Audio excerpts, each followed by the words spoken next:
Early in 1965, he's turned out his first fanzine, Vega, printed and distributed by the BSFA, a British amateur science fiction publishing association, thrown himself headlong into the bitchy, blotchy, endlessly enthusiastic circle jerk of small press magazines, as yet still unaware how closely he is following the fatal H.P. Lovecraft template.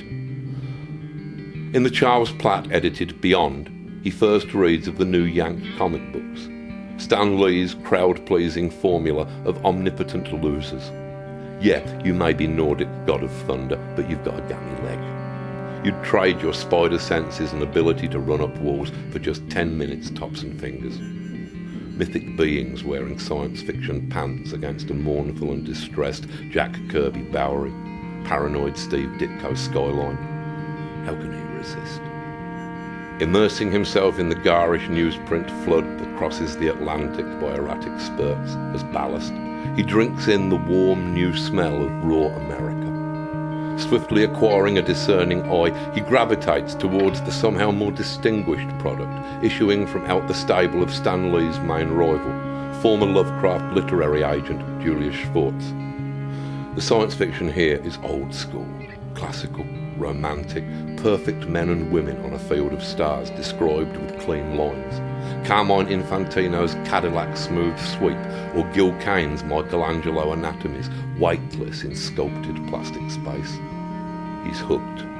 And, meeting amiable Brummy proto-comic fan Phil Clark at 1965's London-based World SF convention, he decides to put together the UK's first comics fanzine, Kapow No. 1, dot-screened Adam West onomatopoeia, Roneo spirit duplicated, purple carbon process, ghostly violet pages with a methylated bomb site tang. In 1967, fired by new resolve, he says goodbye to rank Hovis McDougall, goodbye to Louise or Barbara, and seeks employment in the funhouse. 17, and hanging up his flower grader's hat to work as office boy for Oddham's Press. Everyone tells him it's a bad idea. He starts there on May 1st to find HQ closed for the public holiday when he calls to collect his documents. Free games for May. A jumpy hippie kid, his chestnut hair cautiously inching past his collar, wallflower in the perfumed garden. Within 3 months he's the junior sub-editor of POW, Oddham's endearingly club-footed stab at duplicating Stan Lee's meteoric rise on this side of the pond. Here, he hooks up with the evolving backbone of a future British comics scene. Steve Parkhouse and Mike Higgs, Kevin O'Neill, a pre-Raphaelite Barry Windsor Smith, and has to suffer an alliterative nickname in the slavishly reprised Smiling Stan style of Marvel Comics in the US. Sonny Steve Moore, with the planetary attribution so exactly wrong. Co-organiser of the first comics convention in this country, he is founder to an institution he will one day shun in horror, but back then it still seems such a good idea. He's hanging out at Britain's first comics and science fiction bookshop, Dark They Were and Golden-Eyed, a shimmering joss-stick-scented thug in Bedfordsbury, then in Berwick Street, the offices of International Times next door, with Charles Shaw Murray or Mick Farron dropping in to pick up that month's Silver Surfer, or swap counterculture quips across the counter with Bram Stokes, the archetypal bead-strung freak proprietor. By 1968, he's corresponding with Bob Rickard, who, within 5 years, will launch the Falling Fishes and Spontaneous Combustion Journal, 40 Times. He's glorying in the fizz of new ideas, new music, men upon the moon.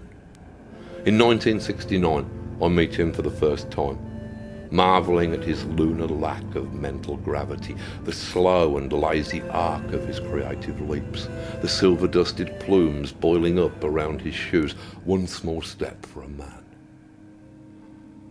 By now, the exponential creep of his collection, comic books, paperbacks, pulps, fan publishing detritus, has necessitated a forced seizure of the big back bedroom from his elder brother, Chris, who's banished to the box room, a comfort-fit coffin just across the tiny landing.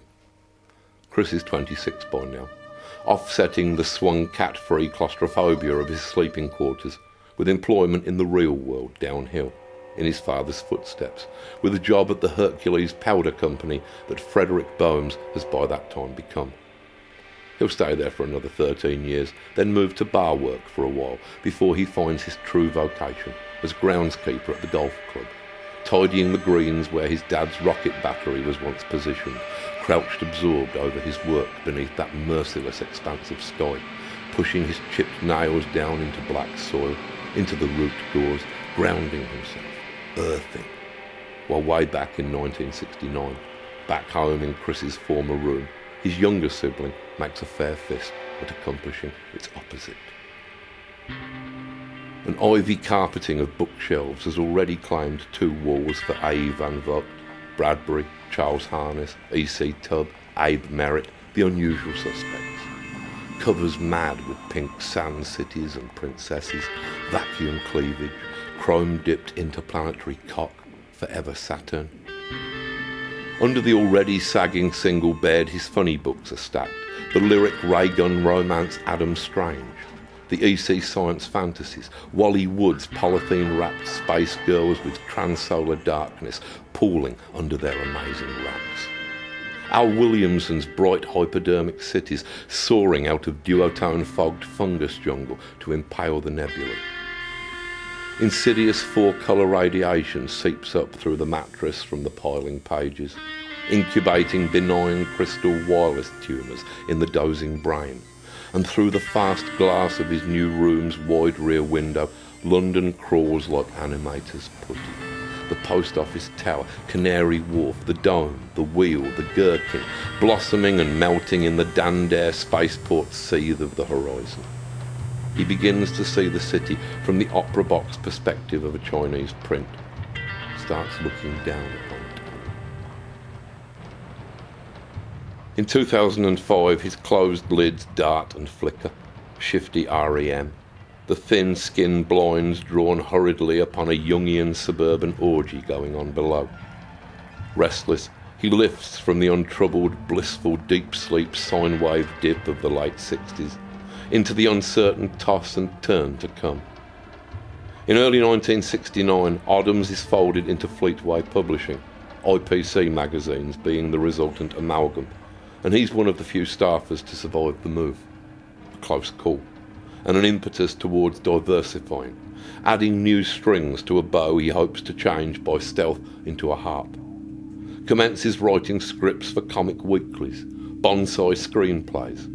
Wonder Car, with art supplied by boyhood god Ron Turner, chief delineator of mid-50s cosmic cop Rick Random, prescient name marking the future as a threshold of complexity. The 1970s are waxing, and in his spare time he's working on superior fan publication Orpheus with Barry Smith, Steve Parkhouse, Ian Gibson, an experimental flux of words and images attempting to wring some kind of poetic from decaying orbits, damaged drives.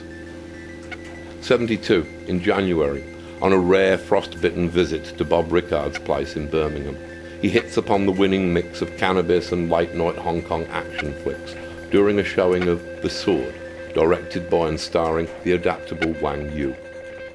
Between Mandarin talons, yellow magic grips his heart, and he goes overboard, goes oriental mental, and subscribes to China Reconstructs, pesters his Uncle Don, the book importer, for impressive hardback tomes on Chinese history to crowd out the ace doubles, launching into a lifelong affair with the I Ching, eventual fellowship of the Royal Asiatic Society. Everything changes at the midnight matinee, at the box office with its moving lines. Fate hits the freeze frame, and the coins hang in the winter air.